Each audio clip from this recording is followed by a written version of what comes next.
Bonjour à tous et bienvenue dans ce nouvel épisode de Visionnel. Je suis Lucie Dérance le Manga, missionnaire évangéliste et experte en communication des organisations. Et dans cette nouvelle série, je vous partagerai encore mon parcours de foi. Il est écrit dans le livre de Luc chapitre 10, du verset 18 au 19, Jésus leur dit: je voyais Satan tomber du ciel comme un éclair. Et voici, je vous ai donné le pouvoir de marcher sur les serpents, sur les scorpions et sur toute la puissance de l'ennemi, et rien ne pourra vous nuire. Il est également écrit dans le livre de Jérémie 1 au verset 19, « Ils te feront la guerre, mais ils ne te vaincront pas, car je suis avec toi pour te délivrer, dit l'Éternel. » Mon histoire continue toujours en classe de CM1. Après mon intervention chirurgicale, à part de ce bourse de cette année scolaire-là, je reprends la classe pour la première fois. C'est la toute première classe que je reprends carrément, le CLA. Je tiens à relever ceci. J'avais un QI, un quotient intellectuel très, très élevé.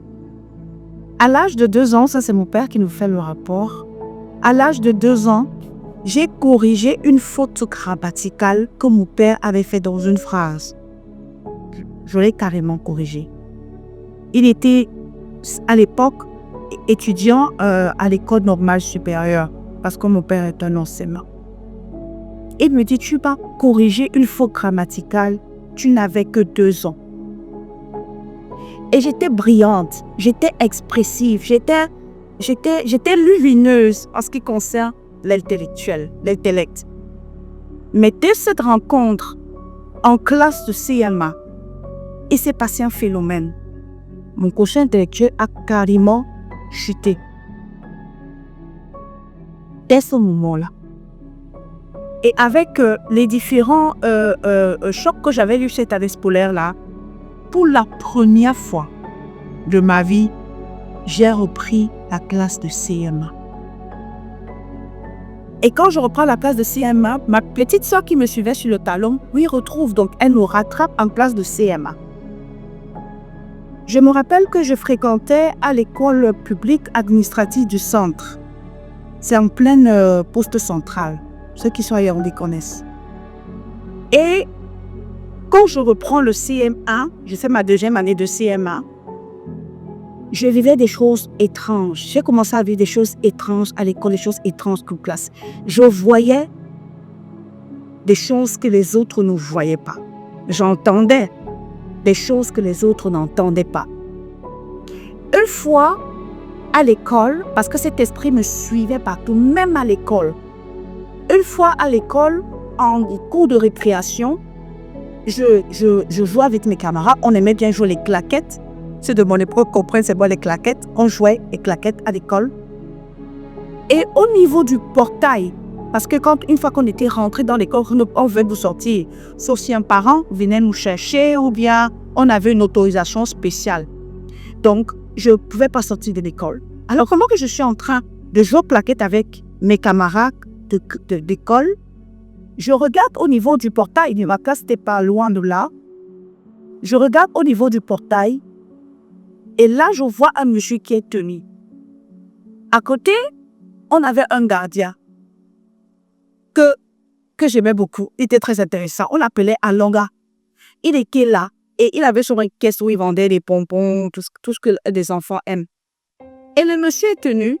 Et Alonga ne laissait sortir personne, c'était le gardien. Le monsieur est tenu et me fait signe de venir. Il me dit, viens. Il me fait des signes, viens. Vraiment, au niveau du portail, moi je suis un peu évolué et il me fait signe, viens, viens. Et là, il y avait comme une force, c'est-à-dire que c'était comme si je ne pouvais pas résister à cette force. Mais à chaque fois, je ne sais pas si c'était le fait que mes camarades étaient là qui faisait que je ne pouvais pas partir avec lui. De toutes les façons, même si j'étais descendue, alors Adam me dit, retourne en classe. Et un jour, pendant que je suis en train de jouer en cours de récréation avec mes camarades, cet esprit vient. Je ne sais pas où Aloga était allé. De toutes les façons, il n'était qu'au portail. cet esprit me fait encore si, viens. Là, je n'ai pas, c'était une force, c'était au-dessus de moi, mais largement de loin au-dessus de moi. Cette force me pousse et je sors. En fait, je poursuis le monsieur, il me fait signe. Quand je suis à sa beauté, il se retourne et il commence à avancer. Il ne marchait pas très vite. C'est moi qui faisais des efforts pour arriver à sa hauteur. Je n'arrivais pas. Et il n'était même pas très loin de moi, c'était à quelque part. Je fais des efforts pour arriver. C'est physique, c'est pas un vrai. Je dis quelque chose que j'ai vécu. Je fais des efforts pour arriver à sa hauteur. Je n'arrive pas. Mais je le suis, je le suis. Et subitement, c'est comme si je me retrouve comme dans une ruelle. Il est toujours devant moi. Hein. Donc, j'essaye de rattraper, je sais que j'arrive pas. J'essaye de courir et rien. C'est pas comme s'il marchait vite, c'est pas comme s'il courait, mais j'arrivais pas à sa hauteur. On arrive comme dans une sorte de ruelle. Hyper sombre, insalubre, c'était très très sale. Et c'est là que c'est comme je reviens. Je me retrouve en plein poste central, au milieu de la rue. En pleine, je ne sais pas si j'aurais dit, en plein carrefour quoi. Les voitures klaxonnent, les trucs. Et c'est quelqu'un qui vient me prendre et me ramène sur la chaussée ou sur le trottoir. Je vivais des choses comme ça. En classe, cet esprit venait. On est en plein cours en classe. Et puisque quand il arrivait, sa présence était tellement forte. Elle était si malsaine. Je vous assure, tellement malsaine. Et c'était bizarre parce que j'étais la seule à sentir cette présence et à voir. Et il aimait se mettre au fond de la classe. Donc, dès que je sens un truc, je me retourne simplement et je le vois tenu là. J'avais pas peur à ce moment-là parce que je me disais, mais je suis entourée, il y a mes camarades, il y a mon maître ou ma maîtresse, il ne va rien faire. Mais il était là. Il me suivait. Partout. Partout. Partout j'allais. Il me suivait. C'était un harcèlement à niveau pareil. Une fois à la maison, quand on était à l'école, papa avait mis un encombre sur pied sur le quai. Avant d'aller se coucher, on faisait nos travaux domestiques pour ne pas être en retard le matin. Donc le matin, quand on se restait juste tous à péter et aller à l'école. Ce jour-là, mes sœurs ont fini, elles sont allées se coucher. Mais moi, je suis restée un peu pour... voilà, je terminais mes devoirs. Et quand je termine, notre salon donnait sur notre véranda. Donc, papa laissait toujours la lumière de la véranda allumée. Donc, moi, j'étais au salon. Et ce gars dans le coin, je vois. Quand je rallume, il n'y a personne. Quand j'éteins, il est là. Je rallume, il n'y a personne. Quand j'ai fait ça la troisième fois, j'ai crié. Vraiment, j'ai hurlé. Mes parents sont sortis. Ça m'a catastrophe. Qu'est-ce qu'il y a? Et là, je leur dis, il y a quelqu'un. Papa, il y a quelqu'un. Je lui montre le côté. Il est tenu là. Quand j'éteins, il est là. Quand je rallume, il est là. Et mon père a commencé à prier. Il a pris autorité au nom de Jésus. Il s'est vraiment tenu. Il a prié. Et il m'a encouragé d'aller faire la vaisselle. Ils sont restés là pour que je saute au station salon. En m'attendant, j'ai fini la vaisselle. Et je suis allée me coucher ce jour-là.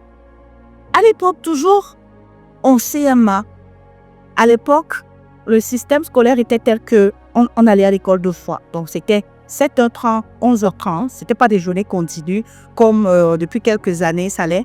Donc, on allait à l'école 7h30, 11h30. Et puis, on était à l'école de nouveau à 14h30 et on finissait à 17h30. C'était comme ça, à mon temps. Donc, généralement, papa nous déposait à l'école. Et quand il était 11h30, il venait nous chercher. Et quand on rentrait à la maison, on mangeait tous ensemble, à table. Et puis après, comme nous étions très nombreux dans la maison, papa, qu'est-ce qu'il faisait pour qu'on puisse dormir? Il ne nous laissait pas tous dans la maison, sinon on va bavarder et tout. Donc, il nous séparait dans la maison. Toi, tu vas dans telle chambre, le grand chambre. Toi, tu vas te coucher au salon, toi dans le couloir. Et tout juste pour qu'on puisse dormir et qu'à l'heure de l'école, on puisse aller à l'école. Alors, ce jour-là, papa m'a mise au couloir. Il m'a arrangé un endroit. Il m'a dit, toi, tu te couches ici. Mes soeurs étaient couchées, puis une par pièce, juste pour qu'on puisse dormir. Sinon, on allait rigoler, causer, tout ça. Donc, il y mettait là. Et vu qu'on se reposait en attendant l'heure pour repartir à l'école. Ce jour-là, je suis couchée et j'entends une voix qui me dit, lève-toi. Mais non, mais quand je vous parle des choses, vous pouvez penser, c'était avec de telles autorités, avec une force qui s'est dévoilée. Je ne peux pas vous dire. Je ne voyais personne, mais j'entends, lève-toi. Je me lève Et je me dirige dans le garage. Je me pas avec garer sa voiture. Je me dirige au garage. Et là, l'esprit me dit, couche-toi. Et je me suis couchée. Vous voyez, il y a la bout de la voiture. Et moi, je suis venue me coucher sous la roue, enfin, juste là. Genre, tu roules, c'est sûrement tu roules. C'était évident. Et je me suis couchée là. Et je me suis endormie, carrément. Et papa se réveille. Il va se réveiller, il tape les mains. Tout le monde veut le revoir. Donc, quand il tape les mains, les messieurs se lèvent dans les chambres et tout. Il ne s'inquiète pas. Parce que quand il faisait, qu'est-ce qu'il faisait? Il sortait la voiture. Il mettait dehors. Il chauffait le moteur. Pendant que ça se passait, nous, on s'apprêtait lui aussi. Et puis, à l'heure du départ, il dit, avec tout le monde dans la voiture, on allait, il nous déposer à l'école tout l'après-midi. Donc, il ne se rend pas compte que je ne suis même plus au couloir. Donc, il tape le main certainement, il s'est dit, elle s'apprête avec tout le monde. Il va au garage. Maman le suit. Le Dieu de ma délivrance. Hein. Maman le suit. Et il démarre la voiture pour la faire sortir comme d'habitude. Maman ouvre le portail. Quand elle l'ouvre et qu'il est sur le point de passer, elle me voit coucher sous la roue de la voiture. Elle tape le véhicule de papa. Non, ne saute pas.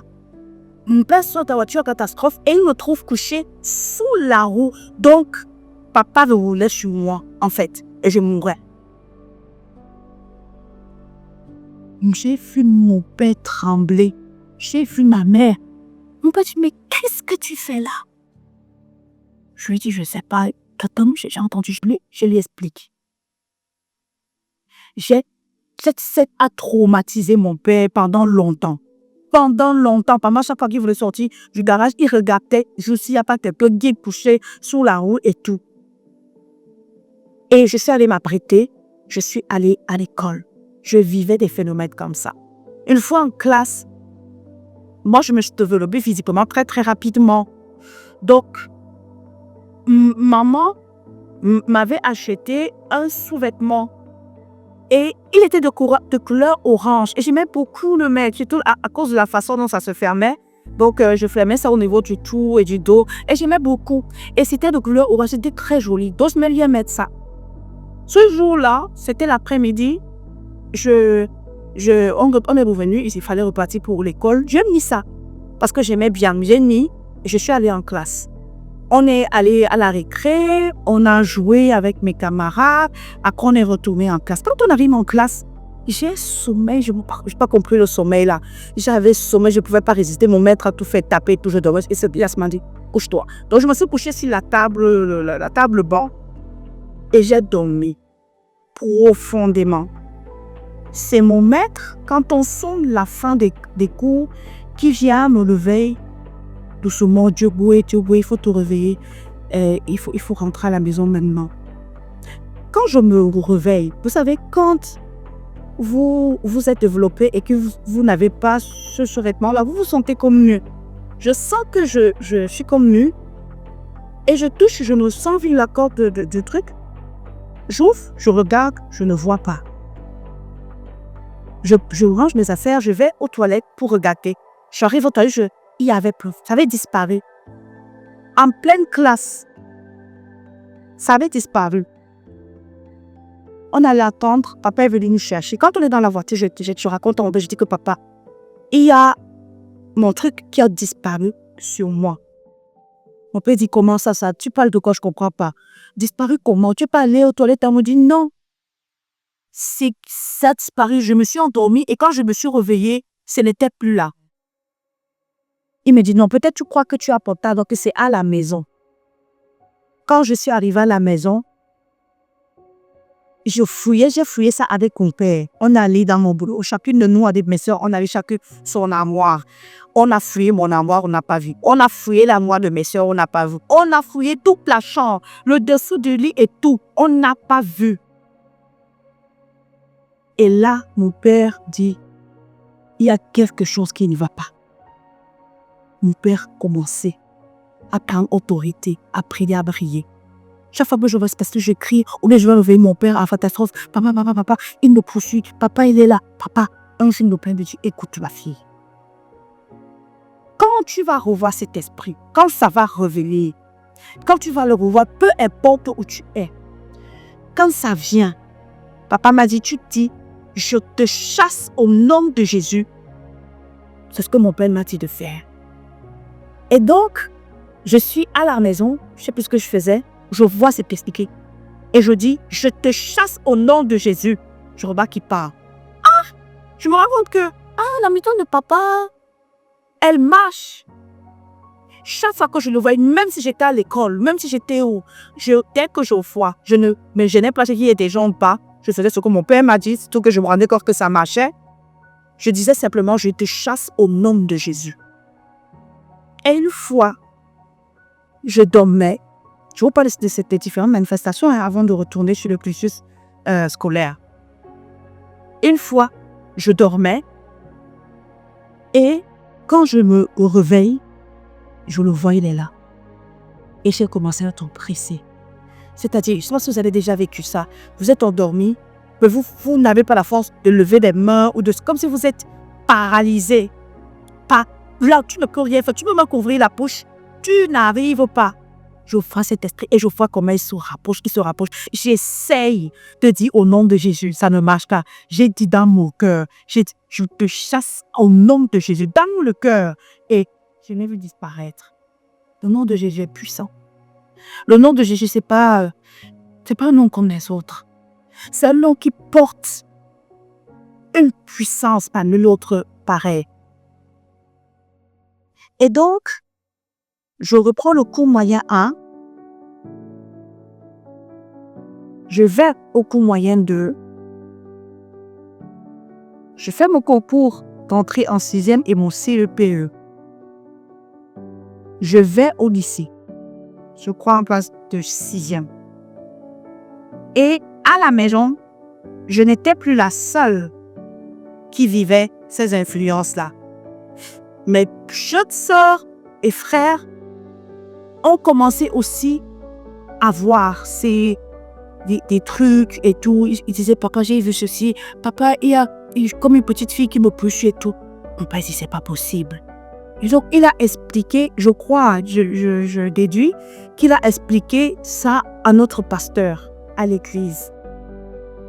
Et le pasteur a décidé de faire une nuit de prière à la maison.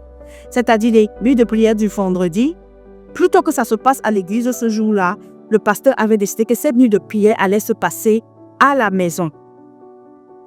Et donc, pendant que la nuit de prière se passe, c'était extraordinaire. J'ai pas plus ce jour-là que j'étais pas folle. Je voyais vraiment des trucs. Parce que les autres adultes qui étaient là, quand ils ont commencé à prier, ont commencé à voir. C'était une nuit qui a marqué tellement ma vie. Avec les autres, tellement effrayés qu'on a pris nos matelas, puisqu'ils étaient au salon. On est venu mettre au milieu. Donc, on était entouré d'adultes. C'est là où on a pu dormir. On s'est couché là, on priait. Il y en avait qui voyaient dans le jardin, dans les chars, dans les salles de bain, dans la cour arrière. C'était quelque chose à lui. La maison faisait seulement ce genre de mouvement que je fais là. C'était quelque chose. Et après ce temps de prière fort, de prière fort qu'il avait organisé à la maison avec toute l'église, et je ne vois plus cet esprit. Merci d'avoir partagé ce moment avec Visionnel. Abonnez-vous à nos pages YouTube, Facebook et TikTok. Le nom est simplement Visionnel pour découvrir la suite de nos histoires. D'ici là, n'oubliez pas, vous êtes aimés et bénis de l'Éternel. Shalom.